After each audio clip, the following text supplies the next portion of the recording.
Platon, 427-347 avant Jésus-Christ. Dans le monde intelligible, l'idée du bien est perçue la dernière et avec peine.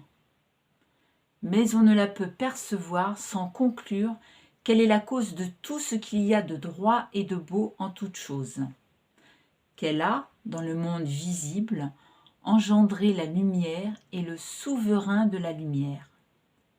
Que, dans le monde intelligible, c'est elle-même qui est souveraine et dispense la vérité et l'intelligence, et qu'il faut la voir pour se conduire avec sagesse dans la vie privée et dans la vie publique. Platon, La République, livre 6. Élève de Socrate, Platon pensait comme lui que la vocation de la philosophie était d'apprendre à penser et non de construire un système. Fidèle à la devise inscrite sur le temple de Delphes, « Connais-toi toi-même », et convaincu comme son maître que l'on fait toujours un bien meilleur usage de ce que l'on ignore que de ce que l'on croit savoir, Platon assura la postérité de sa méthode en retranscrivant ses discours. La condamnation capitale de son maître par une démocratie qui l'accusait de subvertir les esprits le détourna définitivement de la politique au profit de la philosophie. Celle-ci est en effet seule capable de réformer une cité dans laquelle le philosophe n'a d'autre choix que de se plier à des lois injustes, à l'image de Socrate ingérant la mortelle ciguë. Platon s'attacha donc à réfléchir à l'organisation d'une cité juste, c'est l'objet de la République, et à former des hommes aptes au gouvernement des cités dans l'école qu'il fonda, l'Académie. Sortir de la caverne. La philosophie, pour Socrate comme pour Platon, est d'abord un entretien de l'âme avec elle-même. Le sophiste. Contre le mauvais usage qu'en font les sophistes aux seules fins d'emporter l'adhésion de leur interlocuteur, la bonne philosophie se caractérise par un juste usage du logos, à la fois langage et raison, dont la première condition est la prudence. Socrate se plaisait à dire que la seule chose qu'il savait était qu'il ne savait rien. Bien peu de convictions résistent en effet à l'ironie socratique. Du grec éroneia, art d'interroger en feignant l'ignorance, c'est-à-dire à l'usage de cette forme de naïveté qui, enjoignant ses interlocuteurs à préciser et justifier leurs affirmations, leur en dévoilait la fragilité. Distinguer le savoir de l'opinion, les apparences de la réalité est le prérequis à toute recherche sincère du vrai et du bien. Et cela va si peu de soi que Socrate, dont la mère était sage-femme, se voulait lui-même accoucheur des esprits. La situation de l'homme est comparable à celle d'un prisonnier que l'on aurait enchaîné au fond d'une caverne. Placé de force face à un mur sur lequel ne lui apparaissent que des ombres de la réalité, il prend naturellement ses simulacres pour vrais.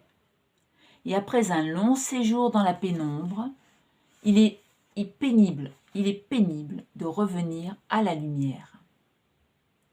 Ébloui et effrayé par le soleil, il cherche d'abord à se détourner de ses clartés.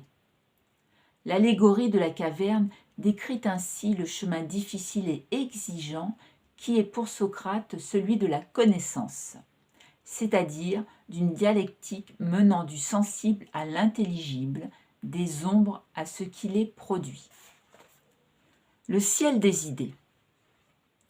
S'il existe pour Socrate quelque chose de vrai, c'est que quelque chose d'à la fois immuable et éternel doit exister, où l'apparence coïncide avec l'être.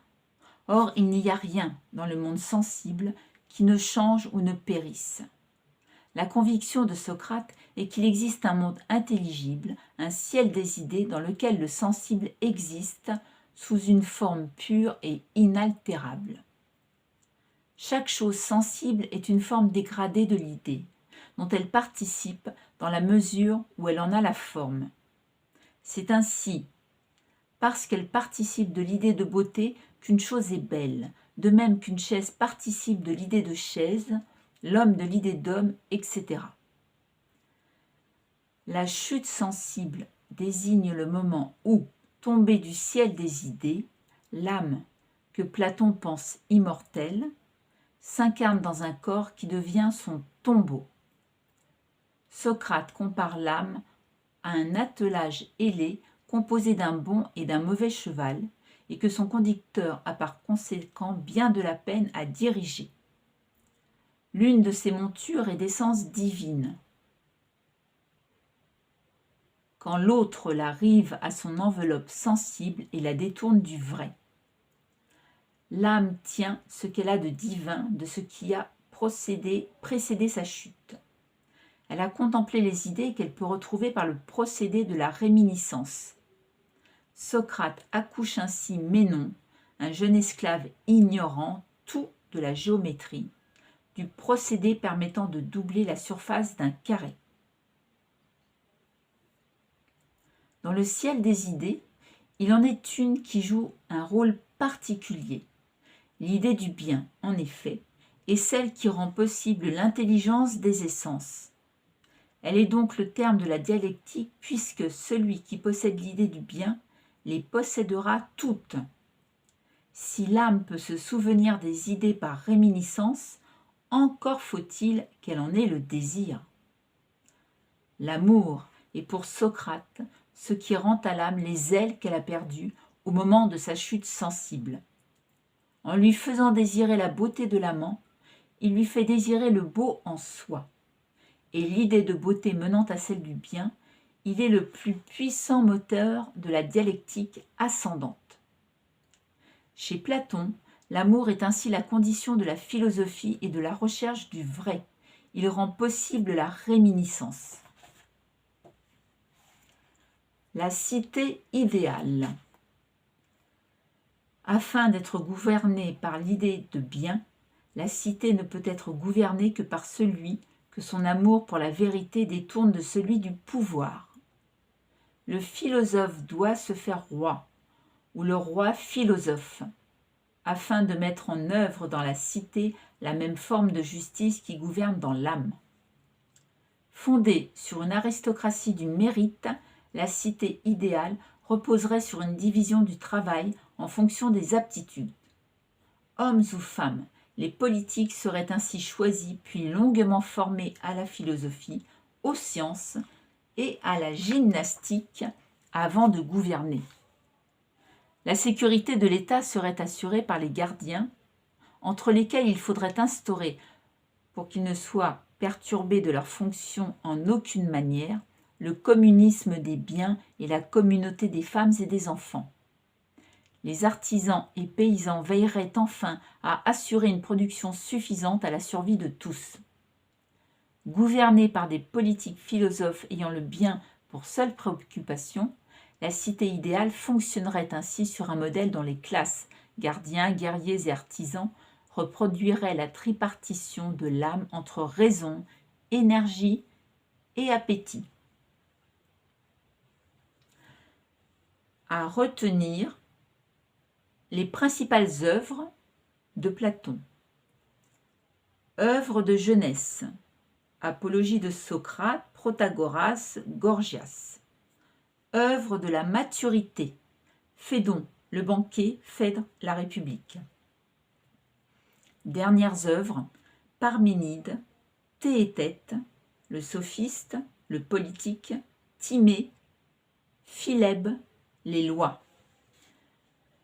Résumé de sa pensée, les choses sensibles n'étant que la forme dégradée des idées qui en sont le modèle intelligible, la connaissance est une entreprise aussi difficile qu'émancipatrice pour l'homme. Dialectique et ascendante, elle suppose qu'il s'arrache aux illusions sensibles pour retrouver dans son âme le souvenir des idées qu'elle a contemplées avant de s'incarner dans un corps. L'ironie socratique permet de faire vaciller les opinions les plus solidement ancrées, tandis que l'amour accompagne par le désir qui le fonde la dialectique ascendante vers le bien. La cité doit être confiée aux philosophes qui la gouverneront selon l'idée de bien et régie par un fonctionnement inspiré de celui de l'âme.